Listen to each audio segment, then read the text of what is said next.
Hi there. You're a working adult, you are 20 years old, 21 years and older, you want to register with Matric College. How do you do that? With Matric College, it's pretty easy. If you're on the website, you fill in a form, we'll have a course expert phone you back, and that person will take you through some questions to check whether you adhere to the entrance requirements. If you do adhere to the entrance requirements, the sign up happens over the phone. You can be studying 3, 4, 5, 6 days from now. I think it's important to look at entrance criteria. For a person to be accepted into the adult matric exam, you need to have at least your grade 9 school report.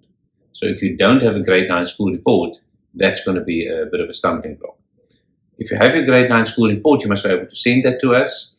We are looking at what's going to be needed when you register for the exam, which only happens later. But we're already thinking about that now. We're going to need an ID document, and we're going to need that grade 9 report. Of course, if you have a grade 10 or 11 report, even better.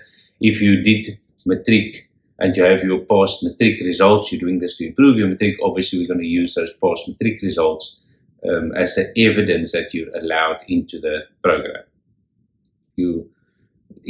And like I said, you're going to fill in a form.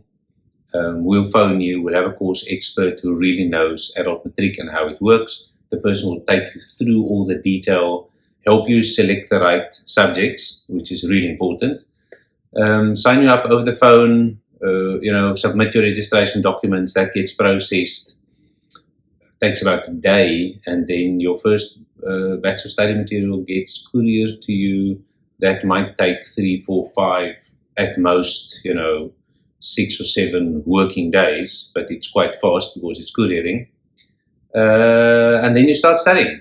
If we talk about subject choices for a second, I think it's really worth pausing and thinking about that carefully. In the range of matric subjects, there's from very easy to very difficult subjects. And you need to think about, what do you need this matric for? If you are going, I don't have a matric certificate, I want to have my matric, and that's the qualification I'm aiming for. I'm not really thinking about what do I do after that. Please pick the subjects that are easy for you. Don't make it difficult for yourself.